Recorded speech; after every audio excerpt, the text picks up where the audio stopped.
Welcome to the Heads Together podcast. Quite jazzy. I'm happy with that. Yeah, on the jazzy scale, pretty good. So, I want to talk to you this week about something that, it could turn into a rant. I'm going to give you the rant warning. Yep. This is a definite danger of rant ahead warning.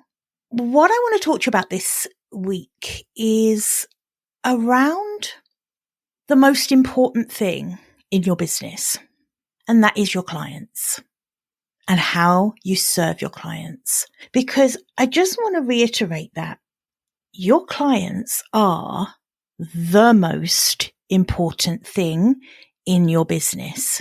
Nothing else that you work on is more important than serving your clients. Okay? So that's the paradigm that I want us to be looking at this topic through. Welcome to the Heads Together podcast. I'm Jill Mokes, and I am obsessed with cutting through the noise when it comes to growing your business. Each week, via intimate coaching conversations and inspirational stories, I share what it really takes to get the results you want in a way that feels right to you. I am all about attracting higher ticket opportunities, building authentic relationships, and creating the abundant, full-fat version of your dream business. I mean, how many of us have beavered away creating a light version of what we really want? The thing is, I honestly believe when you're outstanding at what you do, there is no limit to what you can achieve. So, are you ready to put our heads together and make it happen? Let's go.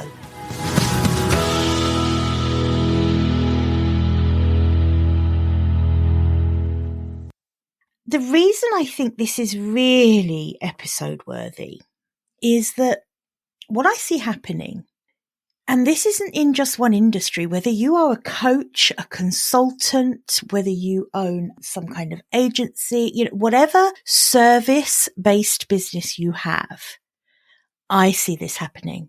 And that is where your eye is so strongly attached to your marketing process and your sales process, right? So to grow your business, of course you need to focus on sales and marketing. Absolutely. However, something's happened in the last few years, particularly in this digital age of marketing now, where we have all turned ourselves into these mini marketers, and we spend a lot of our time and our bandwidth focusing on how to grow our businesses.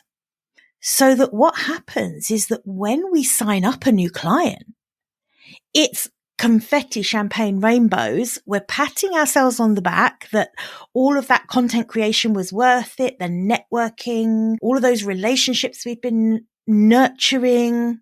It's all worked. You've done it. You've signed up a high ticket client. Perfect. Brilliant. Job done. Okay, back out on the hunt for the next one. Does that resonate with you? Because it's like this cycle of being out on the hunt for a new client, doing all that work, creating all the content, posting, networking, DMs, talking, podcasting, whatever it is. Then you get what you consider to be the prize, signing up the client, and straight away the cycle starts again. It's a massive problem, actually. And that is that when your prospective clients are getting more of your attention than your actual clients, there is something very wrong. The balance is completely out of whack. So when we see enrolling a client as the summit, as the box being ticked, the clock being reset, and we're off scanning that landscape again for the next ideal client, right? I want you to think about that. And I really, really urge you to stop and think really deeply about this, because when you sign up a new client, that is the beginning of the real nurturing work, not the end. That's not the time to take your eyes off of that client to start scanning again for the next ideal, perfect prospect, right? Signing up a new client is when they should become the absolute focus of your attention. And I see complacency creep in around the serving of our clients, right? But listen, from the moment a prospective client utters those bloody awesome words that you've been longing to hear, which are, absolutely, I'm in. I want to work with you. They should then feel like they have been elevated into your world. They should feel completely seen and heard and loved by you at a new level, a next level, not at the level that you've been treating them as a prospective client. Something special needs to happen when someone becomes a paying client. So think about what that can be. And there's lots of ways you can do that. There's lots of ways that you can really bring your clients into your world and make them feel special. Often it's about over-delivering to them, going above and beyond what you promised them and kind of really over-delivering in a way that they've never experienced before and could never have anticipated from you. Giving someone a next level experience should always be a surprise to them. It should always be more than they were anticipating. It could be emailing to check in on them between your scheduled calls with them. It might be supporting them all over social media, become their biggest cheerleader. Is it sending a physical gift to welcome them as a client? It could be that. But think outside the box. Think about what is that thing you can do that they won't be expecting? The thing that will absolutely blow them away and make them feel really special. Yeah.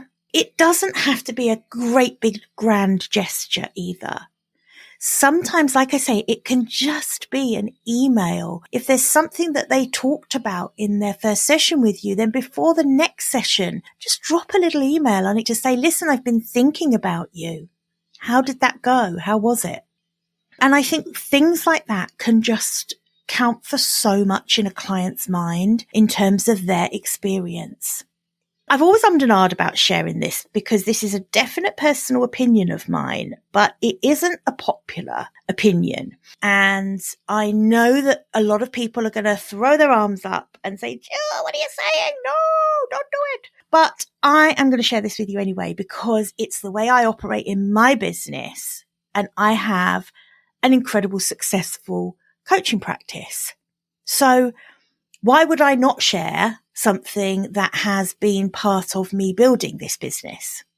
And that is, when it comes to having a high ticket business model, I want you to rethink the uber strict boundaries that you've been nagged into putting into place. Okay? You will have heard from so many directions. You've got to have very strict boundaries. Make sure that if your call is due to end at 8 o'clock, it ends at 8 o'clock on the dot. Make sure that, if a client cancels within 24 hours, they forego the session, etc., etc. I am a huge believer that if you want a high ticket business model, you need to widen your boundaries. Everything that I tend to talk to you about, at some point, it comes back to your money mindset. You need to make the price you charge your clients such that you're happy to have wider boundaries. You need to charge in a way that makes it a no-brainer for you to go above and beyond, to be flexible about the rules, to be softer around the expectations than you would be if you were still selling a low-ticket, small margin offer. I say it all the time because it's true. You can charge whatever you like as long as you are delivering that level of value, of service. They have to relate to each other. The amount you charge has to relate to the value you deliver. It doesn't have to relate to the time you invest. It doesn't have to relate to what it costs you to provide a particular service. All of those things are irrelevant, but it does have to be absolutely commensurate with the amount of value you deliver to your client, right?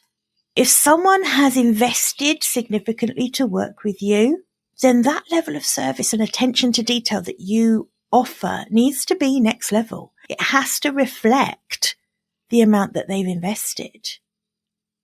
And I think making your clients that number one priority in your business really is the secret to having a business that allows you to choose who you want to work with. That is one of my absolute non-negotiables. I don't ever want a business model where I can't be choosy about who I work with. Think about past experiences you've had with clients when you've had that nagging feeling that there's something misaligned, but for whatever reason, whether it's a lack money mindset or whatever it is, maybe it's undercharging, whatever reason, you take on the client anyway. And it always, without fail, does not come to a happy ending. So for me, part of my reason for making my clients my number one priority, my existing clients, not my future clients, not my past clients, my current clients are my number one priority above everything else. And that is because I want to always be able to choose who I work with. And it empowers me to be able to do that because I can charge according to the value I deliver to those clients that I adore, right? When you make your clients number one, it means you can strip back your marketing. And when you strip back your marketing, and what I mean when I say strip back it or rewild it, whatever you like to call it, I mean cut away the stuff that really isn't needed, the stuff that isn't moving the needle, and just create a very simple but consistent marketing plan. And the reason you can do that if you make your clients your number one priority is because most of your clients will now be referred to you by the existing clients that you've been prioritizing and servicing at this elevated level. Okay? I know some of you listening, I bet loads of you are thinking, Jill, why are you telling us this? It's so obvious. I already do this. But think about it. This isn't just one side of the coin. It's not just over delivering to your clients or giving your clients this really high value service, right? It's about charging at a level that allows you to build in an exceptional client experience. There's a difference there. What you charge will determine the kind of service you can offer your clients. So for example, if like me, you love coaching one-to-one or working with clients on a one-to-one basis, I love that. It isn't necessarily always the only way to work with me. I occasionally bring out courses or do workshops, things like that. But for the most part, where my heart and my passion is my one-to-one coaching. And here's the thing. There are a lot of coaches out there who would have to work with a lot of clients at the level they currently charge to be able to bring in the goals that they've set for themselves around revenue. Okay. I deliberately set my pricing at a level where I can work with a smaller number of clients at any one time so that I know I can deliver an exceptional experience to each of those clients, so that each of those clients gets undivided attention from me, because I know that's what moves the needle in their businesses. When I get under the skin of a client's business and really understand the moving parts and can make suggestions and can help them come up with the strategies to move things forward, that's when they start getting the results. Everything that we've talked about today really is about money mindset. So things so often come back to this about valuing what you do, being confident enough to charge at a level that allows you to build that truly exceptional client experience, all underpinned by that money mindset. And actually, if you think about it, it is that scarcity mindset that has you compelled to keep heading back out on the hunt as soon as you sign up a new client, right? How many of you can relate to that? It's almost like you can't even really celebrate signing up a new client because straight away the money mindset monkeys are in your ears saying, but You can't sit back on your laurels. Keep going. You've got to find the next one. And straight away, your attention is diverted away from giving that client the most incredible onboarding service, for example. Please, please work on that money mindset so that you begin to value your worth, so that you can charge for the true value that you're capable of delivering. That's what's important. High ticket must equal high value.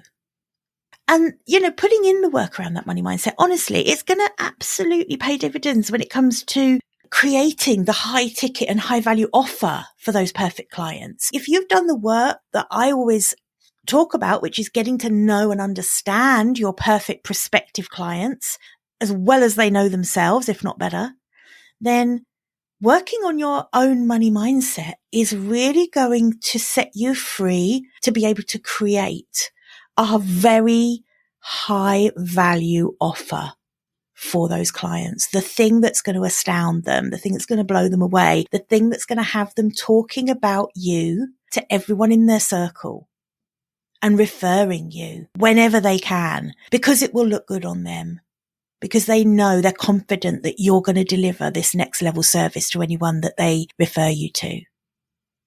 So if this is something that you want some help with, okay, there's a couple of things you can do. I'm going to put a link in the show notes to download the Money Mindset Workbook, which is a really good one. It's a freebie. Just download it. But it is a particularly meaty freebie in that it really walks you through how to reframe those lack scarcity mindset money stories that you grew up with. And it also just gives some perspective around why it's important to charge according to your worth, according to the value you deliver. The other way that I can help you is that you can apply for a breakthrough session with me. These are completely free. They are no charge. They are a full 60 minutes of business coaching.